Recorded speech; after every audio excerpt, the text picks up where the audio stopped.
All children start out naturally curious and love to learn. When they are sent to school, instead of learning, it is a repeated process of memorizing and regurgitating information. The better you are at regurgitating this information, the better you will do in the school system. The real education is obeying authority.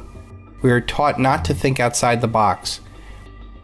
We are taught to memorize, regurgitate information. An input-output process, not unlike a computer or a slave.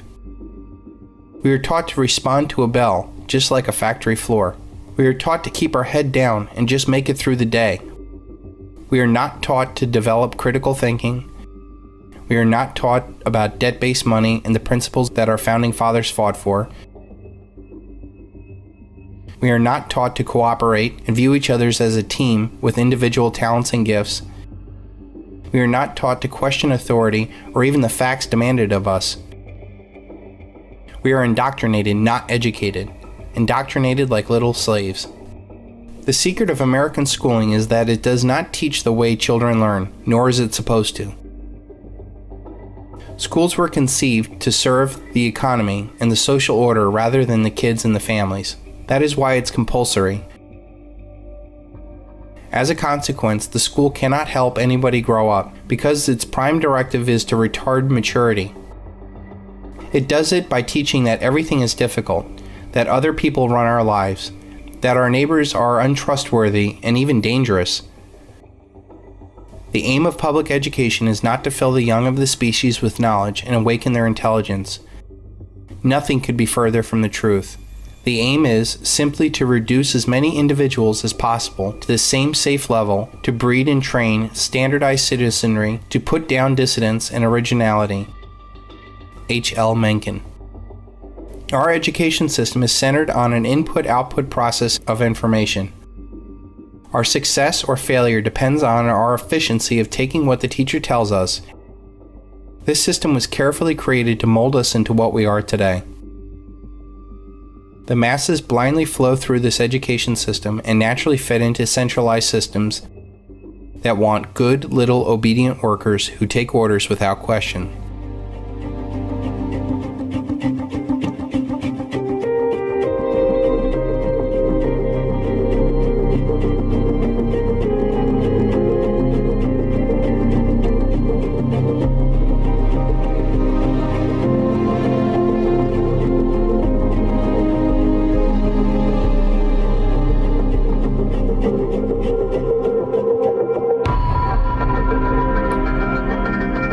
We are seeing the minds of children hijacked by the state in multiple ways, because what we're looking at is the end of parenthood, which is what Aldous Huxley was talking about in Brave New World, published back in the 1930s, but not as the novel it's said to be, but more the blueprint from insider knowledge of where it was meant to go.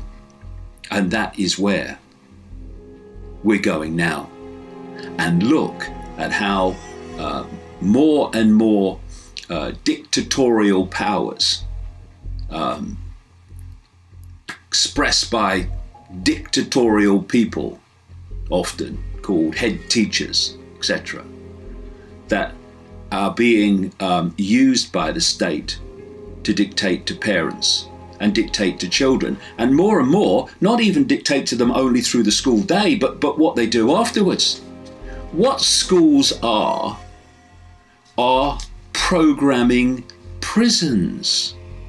And the idea is to use it to take children from the earliest age and program their perceptions for life, perceptions that suit the state and the need and desire for mass control. And you hear it all the time, don't you? Governments. Education should prepare children for the workplace. No, it shouldn't. Education should set free all the gifts that children have. Remembering facts and intelligence are not the same thing. But we're supposed to believe they are, so we will accept this crap called education. They are reducing and reducing and reducing the time that children and young people have to free think. Preparing children for the workplace simply means turning children into unthinking, unquestioning, acquiescent cogs to replace the previous generation of cogs in the state machine.